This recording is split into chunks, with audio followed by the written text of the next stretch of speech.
Good morning and welcome to Muscle Maintenance. This is Thursday, March 21st. It is a level 4 workout for this week, and it's going to be quite a doozy. So stand on up. Let's get right into it with the warm-up moves for the week. Your march in places first. So before you get going, just take a big deep breath. Make sure your shoulders are back. Do a little postural systems check. Make sure that your pelvis is fully vertical. So tuck in your tailbone if you tend to kind of tilt your butt out or stick your butt out, and start marching in place by bringing your knees up to hip level, alternating, and of course landing lightly on the balls of your feet, swinging forward and back with your arms. Time is going for 30 seconds. Each of the moves will be for 30 seconds, and in the first set we'll do 2 sets of the 6 moves as usual. The first set is instructional, so each move will have a few seconds, about 30 seconds of instruction in terms of your starting position, your form, your foot placement, your breathing pattern, all that other good stuff. Speaking of breathing in through your nose, out through your mouth, very important. Get going. Now you're going to kick your own butt with your heels. Extend your arms out to the sides and draw imaginary circles with those arms. And it doesn't matter which direction, you'll switch directions in another 10 seconds. Breathe in through your nose again, out through your mouth. Make sure those tummy muscles are engaged, and really focus on that throughout. There are so many moving parts to the perfection of your form and your precision of movement in a workout like this, but you've got 15 minutes to do a whole day's worth of strength and aerobic conditioning, maybe not aerobic conditioning, but some strength work and flexibility work, so make it good. Okay, now what I want you to do is to make your right foot behind your left foot, and make sure that your toes are touching the left heel, so you're in that staggered foot stance position just like yesterday, and then squat down about 6 inches. You're lowering your center of gravity, which theoretically helps you stay balanced, but by contracting those muscles you are throwing yourself a little off kilter. Now your arms are straight out to the sides. Turn your head right to left, all the way to the right, all the way to the left. Time starts now for 30 seconds. We'll switch your foot position in the second set. So breathe, contract your tummy muscles, keep that tailbone tucked in, and sit back into your heels, back into that kind of quasi-squatted position. You've got about 10 seconds. And this is called the Lighthouse 4. For the purpose of these exercises, there's Lighthouse 1 through 5, and it simply is using the imbalance that we create for you with various foot positions and extended arms, then moving your head to knock your equilibrium off. And that helps you contract the muscles in your feet and grip the floor, working on balance muscles. Okay, now you're going to go bring your feet together, so toes and heels touching side by side, and sit down into the chair squat with your arms extended kind of forward and up. This is a yoga pose called the chair squat. I can't speak obviously this morning, and we're going to hold this for 30 seconds. Time starts now. Make sure that your knees are going to go past your toes a little bit, but try to keep your focus, the body weight, on your heels, and then keeping your chest lifted, breathing in through your nose, out through your mouth. You're almost halfway finished already. Hang in there another 15 seconds. The next one is quite the aerobic doozy. We're going to be doing some hopping, as we have been doing all week. And 3 seconds, 2, 1. Now contract those glutes, stand up slowly, and start jumping. Okay, hands on your hips for now. Just start jumping to get yourself ready for what I'm going to tell you to do. You're going to do a lateral jump, kind of like yesterday where we did those lateral ski jumps, but you're going to jump to the right. You're going to squat all the way down and touch the floor on the left side rather of the body. Then squat all the way, on the right side of the body. Then stand on up, jump to the left, and press your hands down onto the floor, squatting all the way down until you can touch the floor with your hands on the left side of your body. Okay, let's start the time. Try to jump distance, like a couple of feet over from one side to the other. All right, keep that going. Keep breathing. I know this is a lot of emphasis on jumping and on the quads. You have to be very careful to keep that weight shifted to your heels when you stand up so that the back of your leg can absorb some of your body weight. Okay, you're almost finished. Going down to the floor for the last 3 moves. And now you can lower your body down to your hands and knees position. You're actually going to be on your forearms for this next move. And so just stay on your knees for a second while I describe what this is going to be. It's kind of a unique move. It's called a forearm plank dog. And what that means is it's a forearm plank, like you would just rest on your toes and in your forearm position with your elbows underneath your shoulders. Only we're going to incorporate the upper body momentum or motion from the bird dog into this plank.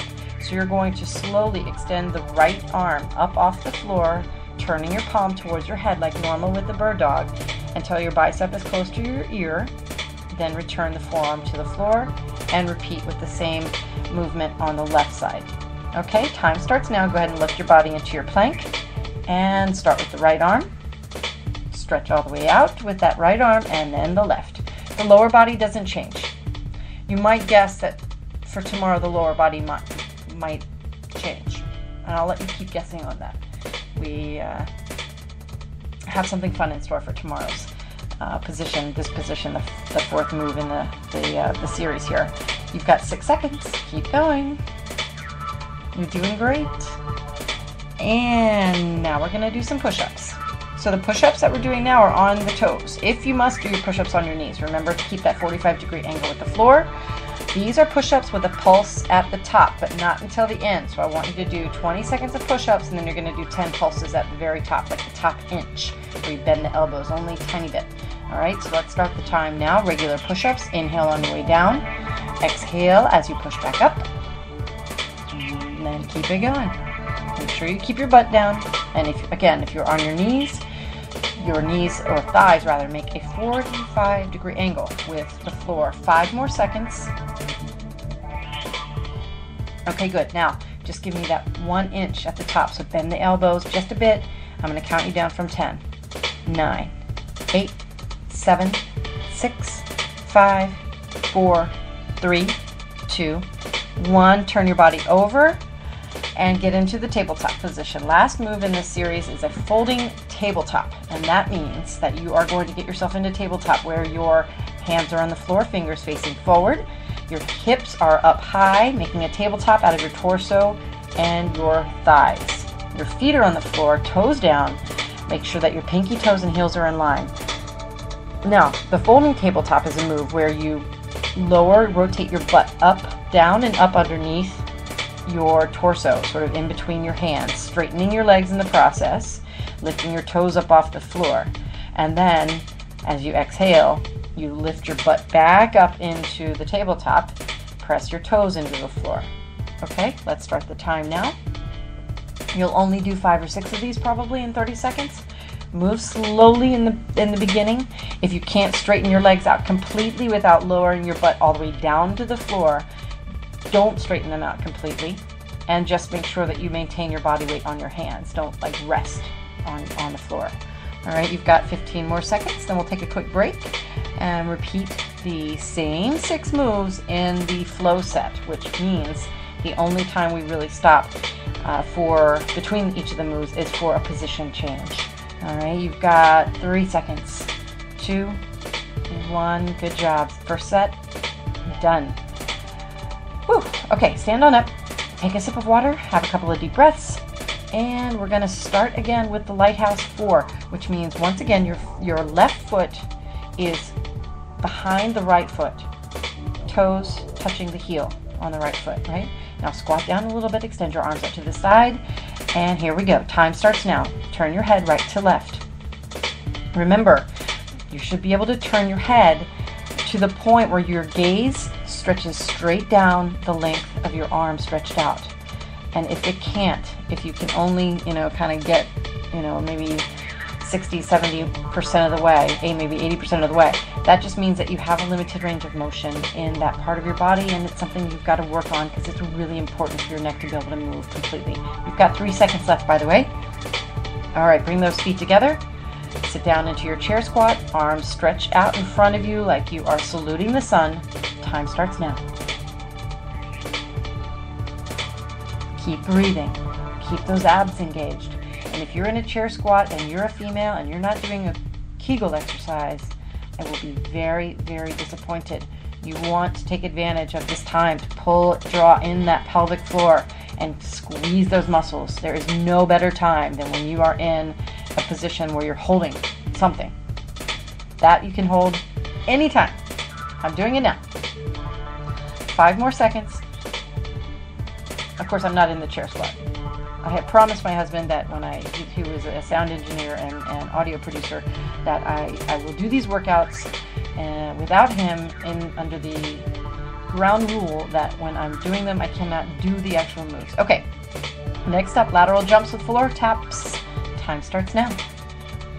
So you're jumping all the way to the right, squat all the way down, put your hands down on the floor on the right, then explosively jump all the way up, over to the left, and squat all the way down, and put your hands on the floor on the left-hand side. Probably can get one more to the right, one more to the left, maybe back to the right, but that's going to do it with your 30 seconds because you're already halfway through. Just try to keep your feet straight. That's one thing, is you don't want to turn your toes out. And finish up the one you're on, and lower your body down to the floor, onto your forearms. Rest on your knees for a couple more seconds. Remember, this is the forearm plank dog, so you're going to lift your body into a plank in 5 seconds.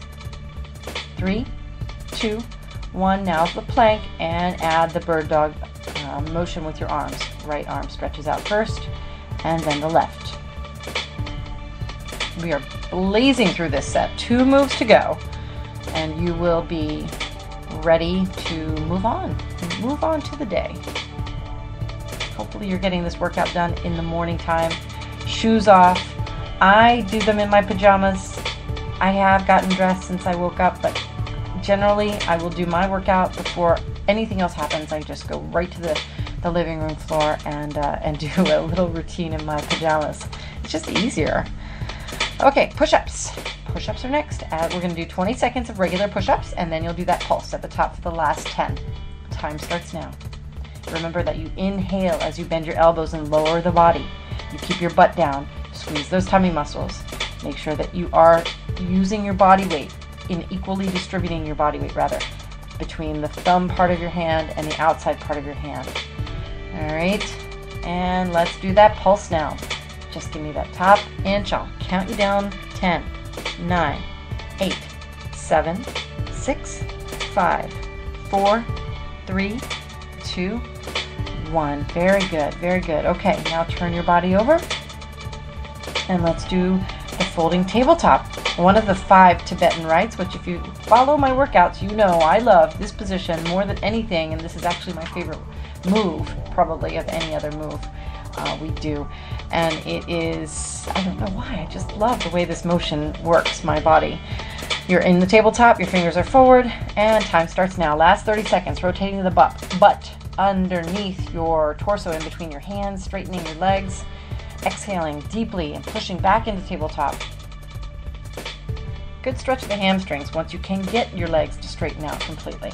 It's very, very, very good for you. The range of motion you build by opening up your chest and getting yourself just in the tabletop position is an eye-opener in terms of body physique, the tone that you can develop just sort of easily because you're using your body in a way that it's not used to. So all of a sudden it's like, wow, let me show this off. Posture fixes itself automatically almost. And it's no longer an issue to like drag your body around and curve your back and around those shoulders. It's such an easy way to build some pretty amazing changes into your exercise routine. Okay, you're all set. I am Kim Watkins from In Shape Fitness. What a great workout this has been. I'm very excited for tomorrow, so please join me on Friday, Friday, for the level 5 workout. And I will also be recording an In Shape Fitness show workout, which this week is also going to be special because it is our top 5 all-around compound moves, the metabolic boosting moves that are being printed out in our newsletter for the week. So don't miss that either. Have a wonderful day. I'll see you tomorrow.